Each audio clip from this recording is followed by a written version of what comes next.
These days, it's popular to use artificial intelligence in mobile applications. And today, we are going to talk about Dialingo, which is a translation application. And I will show the application itself first, then I will explain the structure and what we use, etc. So, let's start to show the application.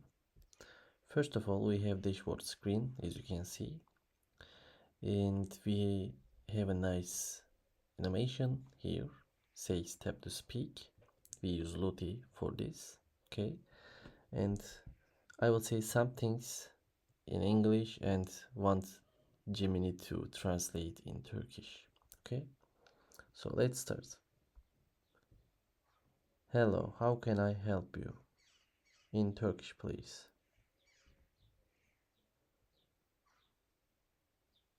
Yeah, it translated and it says merhaba, size nasıl yardımcı olabilirim? In parentheses Turkish. Okay, we can reply. We can say any other things. And we use Gemini, as I said. Also, if we don't, for example, specify in a language like Turkish, it give it gives any other language. Let's try. How can I help you? And no more. For example, Spanish.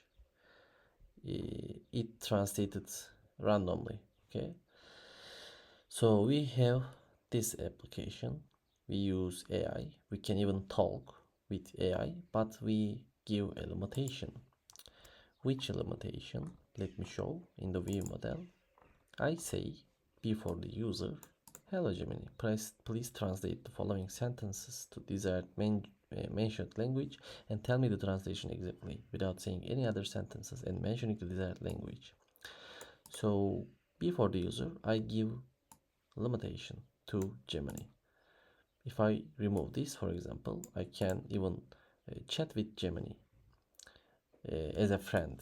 Okay, so with that limitation, we want Gemini to translate a language to another one. So after our application review, let's go to show code part and talk about it.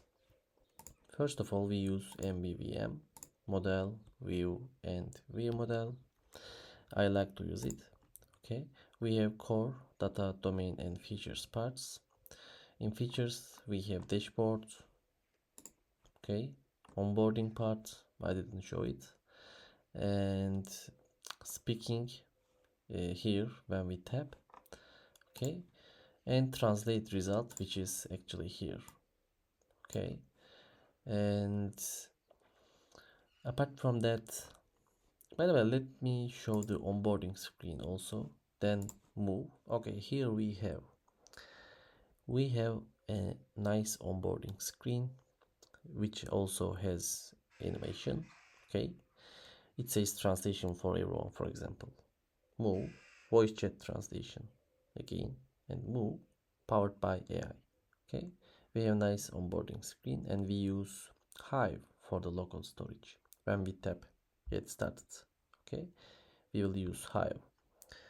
Anyway, let's tap get started and move to code part.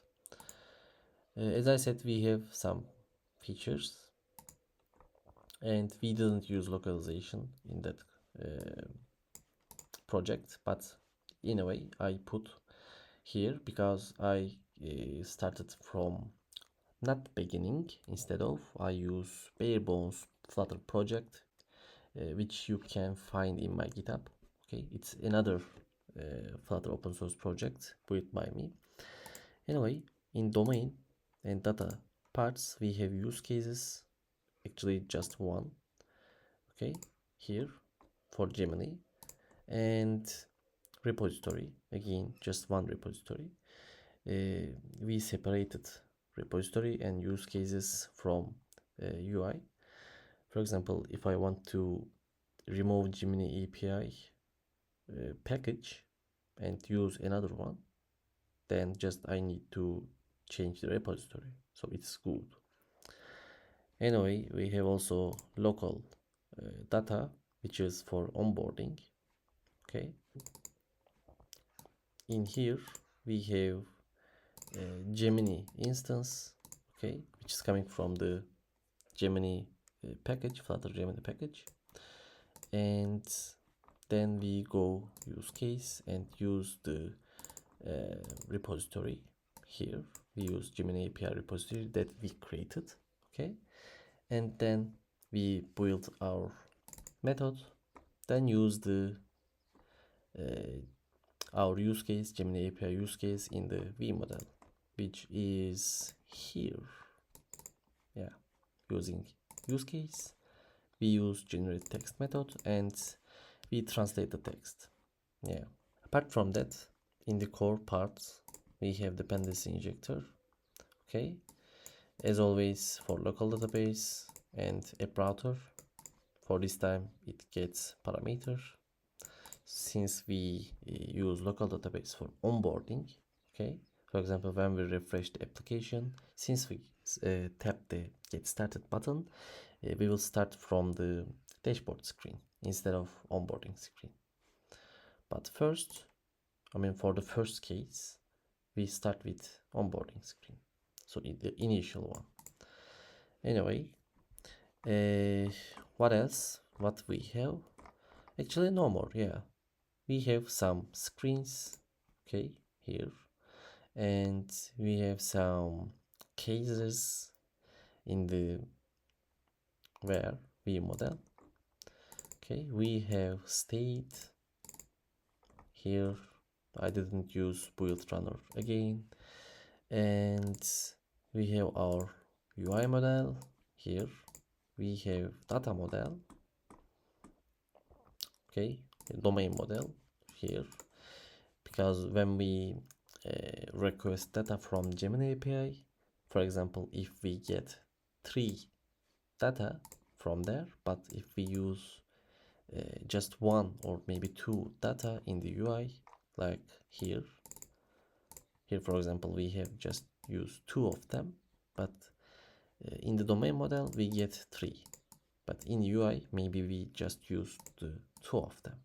Okay, so we separate the domain model, our data model, and our UI model, which is speaking model here, UI model.